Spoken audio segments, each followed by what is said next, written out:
Takže ahoj, tady Matez, vítám vás u mého 3. videa ze hry World of Tanks. Dneska si budeme povídat o tom, jak hrát se středním tankem.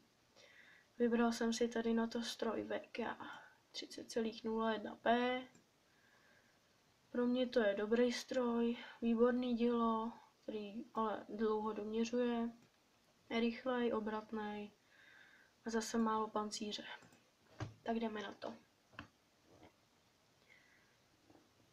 Klidně tady někdo z vás může říkat, ježiš, to je strašný, vždyť to nemá pancíř, že někdo může mít radši prostě tanky, který furt všechno odingají, ale zase nic neudělají.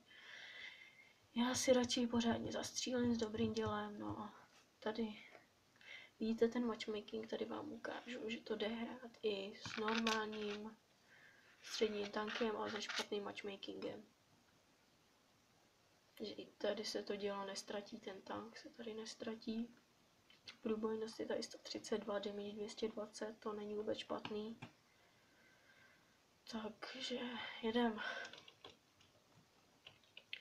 To jsem se rozhodl, že pojedu doleva, protože tam nemá cenu, tam jak chodí těžký tanky. Tam by to bylo pro mě hodně těžký. Vidíte, jo, ono prostě tady 60 z kopce, jo, do mě se to tady otáčí. No, ono to po rovince z toho těch 50 vytáhnete. Já si říkal, tak co mi tady pojede pomoct, že jo? RHMko? Snad jo. Tiger 2, koukněte, jo? Vidíte, prostě mi na to penetrace mi na to prostě stačí.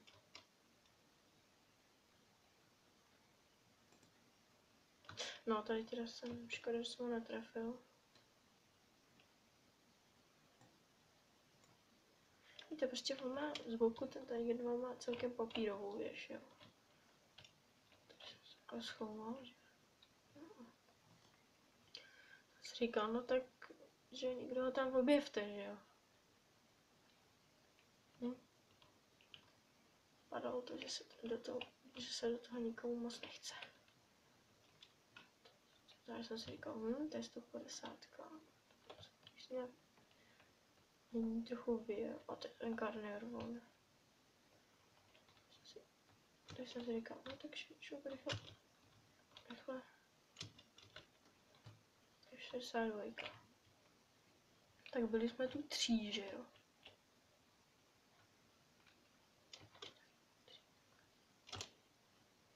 Vypadlo to je 150,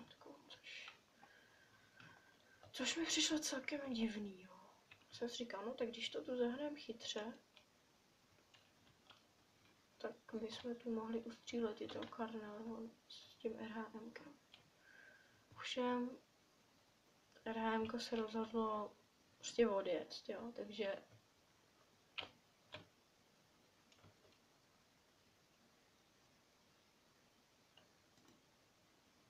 to vidíte, jsem probili zepředu, což bylo velmi zajímavý. Tak tady byl ten Karneval, tak jsem si říkal, no tak co? Co tady teďka udělám?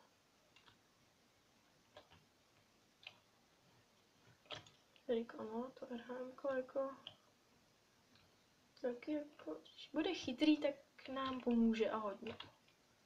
Ovšem tady léve na nás vyjel, to je 150. Takže já jsem okamžitě tady začal couvat a to vůbec nemělo cenu se tady o něco snažit.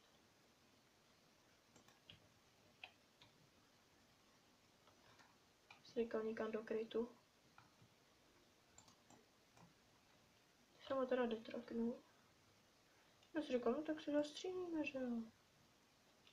Šup a bylo. No a teď teda jsem si říkal, tak co? Proti levému Karneronovi tam přece nemůžu být, že jo. Jako, jsem si říkal, no tak přece zase od nich neodjedu, no, pomůžu jim. Tak jsem si řekl, že to jsem takhle, no ta léva, koukejte, jo, i prostě z boku krásně probil. Mě netrefil, jo, což celkem jako potěší, když vás netrefí léve.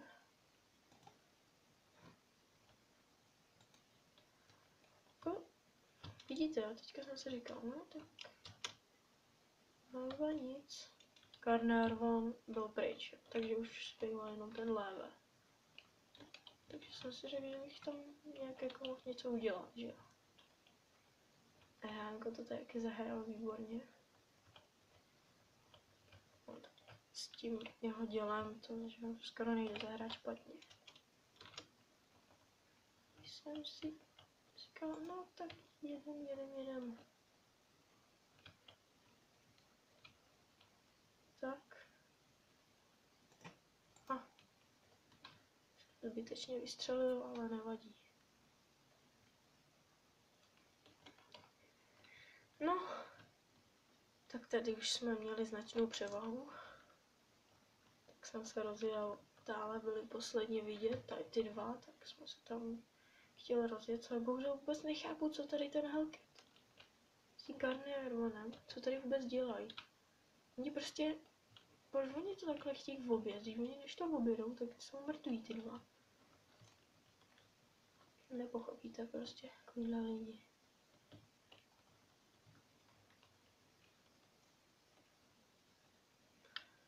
Takže jsem jel jsem. Ale už to už bylo jejich osud už byl zpečetěn. Chcete ale neosudili, ta 71, tak ty Carnarvon a Hellcat už tam na ně zezadu. Tady to je 29, už byla mrtvá, jediný plná, to je 34. Tak jsem si říkal, no tak to bych tam ještě mohl dojet a vystřelit si, že jo. Ještě bych si mohl zastřílet. No za 439, trošku hodně velký na damage. No a tady už je brali zezadu, to už bylo v pohodě. A Hellcat si tam ubral, vůbec nechápu jako, proč takhle skákal, tak jsem si říkal, no tak 1000 ještě bych jako mohl si zastřílet, teoreticky. Nechtěl trefit našeho leva. On tam není byl tak nalepený, že už si nemohl zastřílet. No ale tak tady jste viděli, jak jezdit se středním tankem a ukážu vám ještě jeden. Ještě jednu bitvu. Pojedeme. Tak vidíte, jo. I bez dvakrát tady mám 1534, jo. 1004 damage. Že vám říkám, mě to s tím tankem jde, takže jako mě dobrý. No tady vidíte už celkem lepší matchmaking. Jsem si tady srovnal situaci a řekl jsem si, že pojedu na tu jedničkovou linii tam do těch bažin, zkusím to tam, mám dobrou depresi dělat, takže bych tam mohl něco udělat.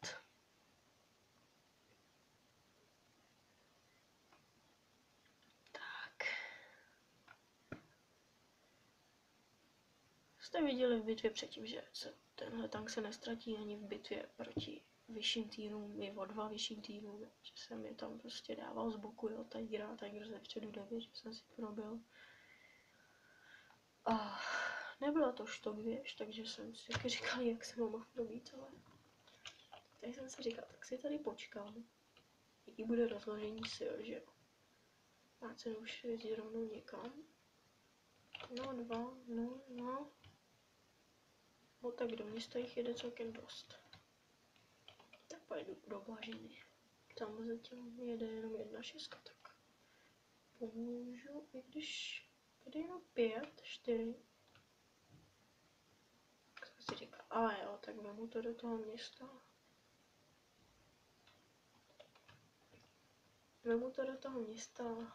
Zkusíme tam něco udělat.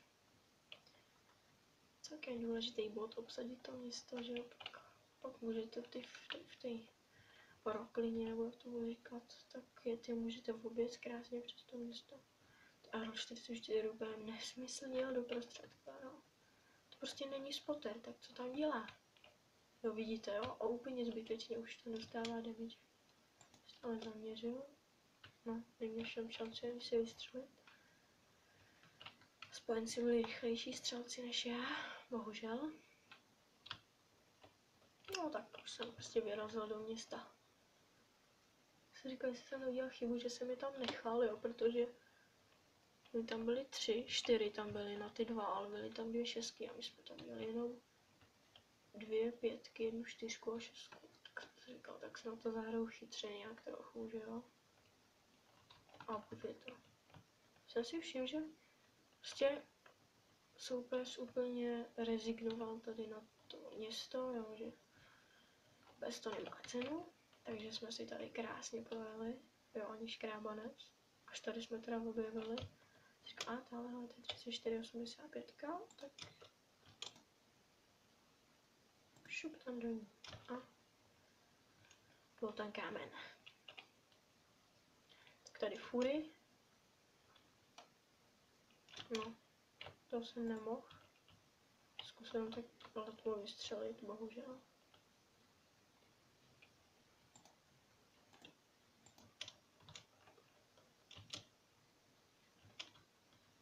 A tady jsem si všiml toho Hellcata. Vidíte, koukejte, že ono to má hodně dobrý dohled. Tady prostě. KV85 už úplně mohla. Já už ani nemusela tady vůbec jako zkoušet nic. A tady mě teda trefil ten Hellcat, jo, to si všimněte, že.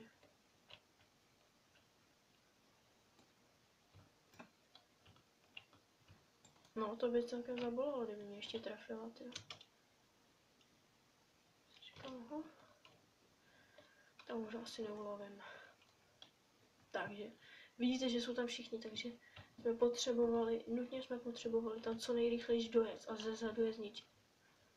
Všimněte si, že už jako to tam začali celkem prohrávat.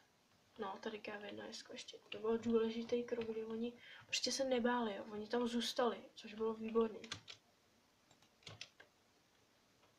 Oni tam prostě zůstali, což nám hrozně pomohlo. Jako to na chodu? No, ty karty jsem to Hellcatovi celkem naráně, takže no, tam už probily naše linie. No, tak jsem si říkal, třeba bychom to mohli zakepovat, že jo. Tak jsem napsal kep. A bylo to.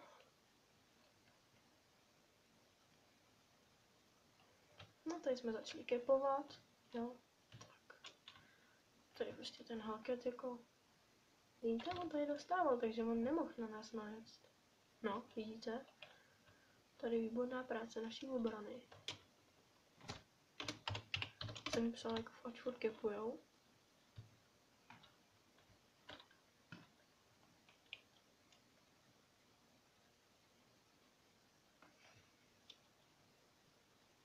No a úspěšně jsme to tu zakepili. Tady sice mi ještě jednou ubral, ale to už nebylo podstatný, protože tady už vidíte, že prostě jsme vyhráli. No a nepřátelská základna, tak jsem říkal, že si ještě sem vyjedu. A taky jsem nedal jsem ho. No tak tady jste viděli nějak, jak hrát se středním tankem. Zase jsem přežil, jo, damage 636, což není zas tak dobrý, ale stačí to. Takže zatím se s váma loučím a u dalšího videa ahoj.